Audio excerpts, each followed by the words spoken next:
नींद ले रही होती है, पर तभी उसके घर की टिंग टॉन्ग बेल बजती है। अरे भाई अब कौन आ गया दोपहर में?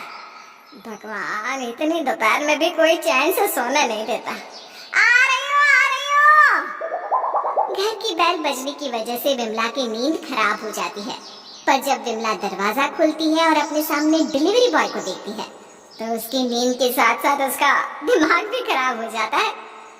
माताजी, स्नेहा नाम से ऑर्डर आया है, 1599 रुपए का, ले लीजिए। मेरे इस करमचली बहू ने फिर से ऑनलाइन ऑर्डर किया, और वो भी इतना महंगा। देखो भैया, मेरी बहू घर पर नहीं है और ना ही मेरे पास इतने पैसे हैं जो मैं ये ऑर्डर ले सकूं, इसलिए तुम इसे अपने साथ ले जाओ। ठीक है माताजी।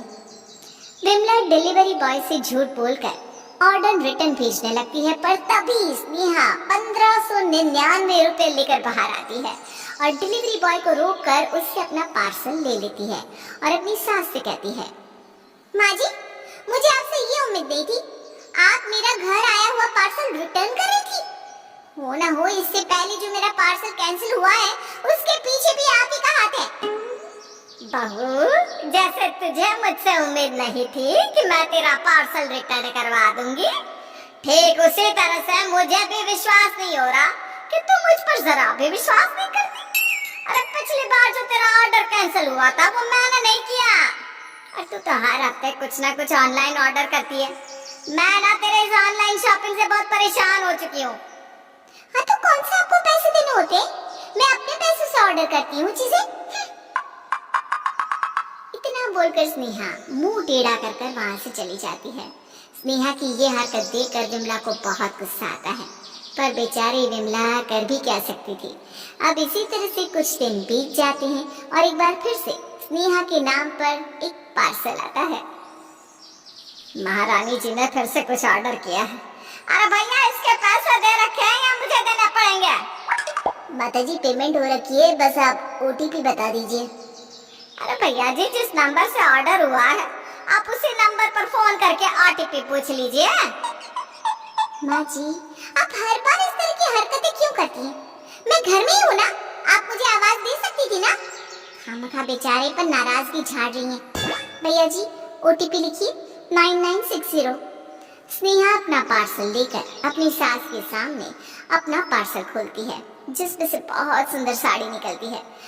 उस साड़ी को स्नेहा अपने ऊपर लगाती है और अपनी सास से कहती है, कैसी लग रही हूँ माँ जी मैं साड़ी में? मैं सोच रही थी कि आपके लिए भी एक साड़ी ऑर्डर कर दूं। पर आपको तो ऑनलाइन शॉपिंग करनी पसंद ही नहीं ना, और ना ही ऑनलाइन चीजों पर आपको विश्वास है। इसीलिए मैंने सिर्फ अपने लिए ये साड़ी ऑर्डर की।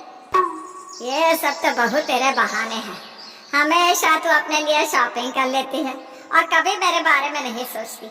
अरे मेरा ख्याल भी नहीं आता, कम से कम अपने पति का ही कर लेती, उसी के पैसों की शॉपिंग करती है। पता नहीं कैसे दिन आ गए हैं, आजकल की बहू को न जाने क्या हो गया है। अगर यही हाल रहा तो ऐसे तो ये लोग आलसी इंसान बन जाएंगे। हमेशा की तरह विमला इस बार भी बड़बड़ाते हुए रसोई में चली जाती है और अपने लिए शाम की चाय बनाने लगती है।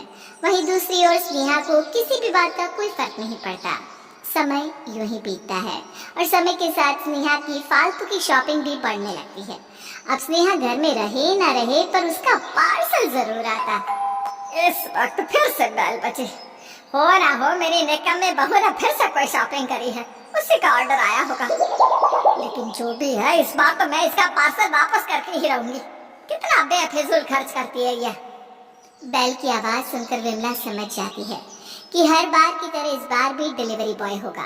अब जब विमला दरवाजा खोलती है तो सच में उसके सामने डिलीवरी बॉय होता है।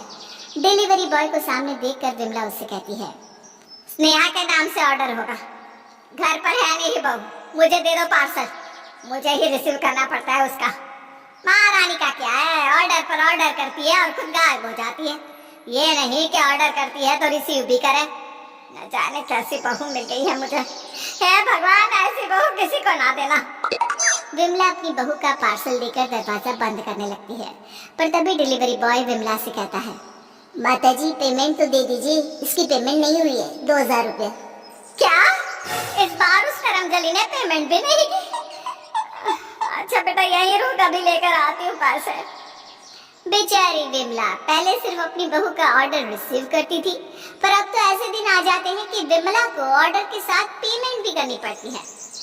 वो अपनी बहू की इन हरकतों से बहुत परेशान हो चुकी थी, क्योंकि स्नेहा आए दिन फालतू की शॉपिंग करती और पैसों को बर्बाद। आखिरकार एक दिन जब घर में एक और वॉशिंग मशीन आती है तो विमला का गुस्सा स्नेहा के ऊपर फूट पड़ता है।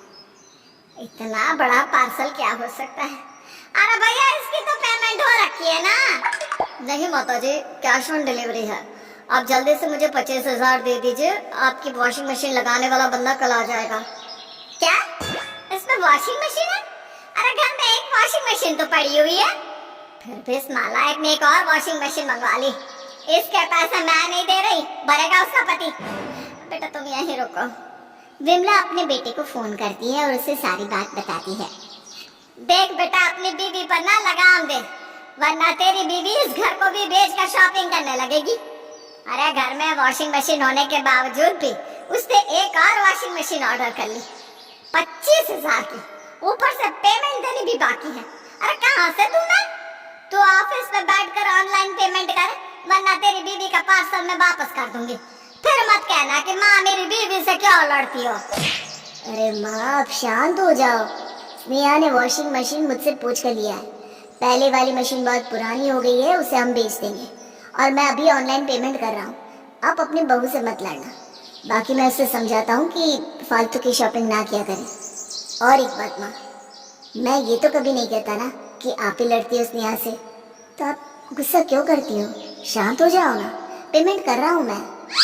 विवेक ऑफिस में ही बैठा बैठा ऑनलाइन पेमेंट कर देता है, पर शाम को जब स्नेहा अपने दोस्तों से मिलकर घर आती है तो विमला उसे खरी खोटी सुनाती है। बहू, शॉपिंग करने के लिए अब मेरे पास पैसे नहीं बचे। अरे जब तू ऑर्डर करती है तो रिसीव क्यों नहीं करती? क्योंकि घर में सासू माँ जो बैठी है तेरा ऑर्डर रिसीव करने के लिए। माँ जी आप बेवजह नाराज हो रही हैं। आप पहले मेरी बात तो सुनिए। मैं बेवजह नाराज हो रही हूँ? तुझे लगता है कि तू सही है? अगर तुझे यही लगता है ना तो एक काम कर, इस घर को और मुझे बेच दे, फिर तेरे पास भी पैसों की कमी नहीं रहेगी। फिर ना तू शॉपिंग करके खुद ही बिल भरते रहना। अरे मैं तेरा हाथ जोड़ती हूँ, मेरे भरोसे मत बैठ, क्योंकि अगली बार में तेरा कोई भी ऑर्डर आया तो रिसीव नहीं करूंगी। बेचारी विमला अपनी बहू को डांट और धमका तो देती है, पर अफसोस स्नेहा अपनी सास की इन धमकियों से नहीं डरती और शॉपिंग पर शॉपिंग पर शॉपिंग करती रहती है, जिसके चलते विमला अपनी बहू से इतनी परेशान हो जाती है कि अब वो डिलीवरी बॉय को देखकर दरवाजा खोलना ही बंद कर देती।